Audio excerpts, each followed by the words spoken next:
So the Super Bowl is tonight, and everyone is either going to root for one team or another. But everyone who's going to be watching the game is presumably going to be giving their emotional power away to one team or another. So this is the emotional guidance scale. I've talked about this a bunch with a lot of clients, and I teach this to everyone at some point. So I'll give you the shortened version because the long version is kind of walk through with my clients. Here's the upward spiral. Here's the downward spiral. You can see all the way at the bottom, you have fear, grief, depression, powerlessness, victimhood, insecurity, guilt, unworthiness, jealousy, hatred, rage, revenge, anger. And on the upward spiral, this is the spiral of creation. You have contentment, hopefulness, optimism, positive expectation and belief, enthusiasm, passion, joy, knowledge, love, freedom, appreciation. All of these things are great.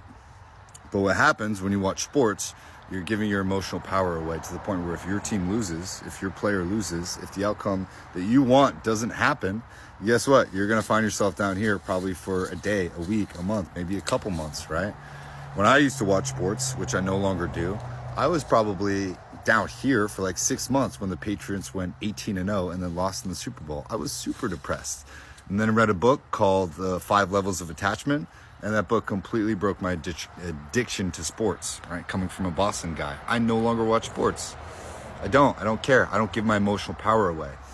But this emotional guidance scale, this teaches you where your emotions lie on any given day. Most people operate between maybe revenge or discouragement to boredom, okay?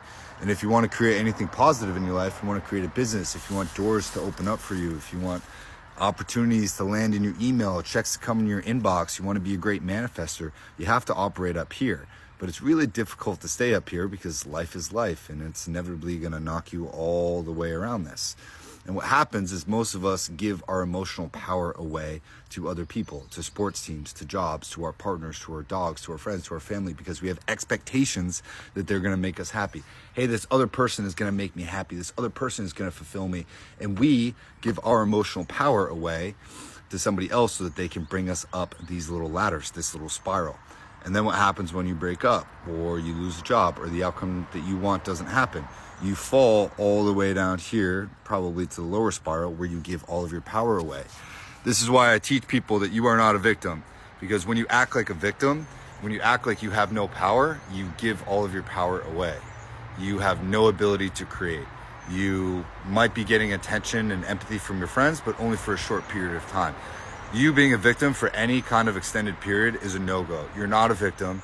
You are an actual creator in this life, and you are choosing not to have power when you say that you are a victim, right? I know it's tough to hear. I get it. But everything that's happened in your life before you incarnated, you decided that you would go through all of these really tough things at different points and said, yep, this is going to bring me more spiritual growth. Yep, this is where I'm going to change. Yep, I'm going to get hurt here, and this person's going to hurt me.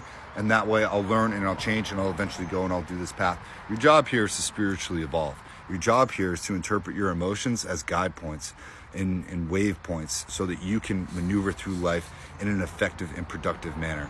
It is not to be powerlessness. It is not to not have power. It is to become the best version of yourself, okay? So use this emotional guidance scale, and what doesn't matter what team you're rooting for, right? Whether the Chiefs or the Eagles, don't give your power away. That's whatever the outcome is. Anyways, that's it. I gotta go. Hit me up if you want coaching or to book an intro call or want to learn more about this. I can teach you all about this, teach you how to get your power back. See you out there.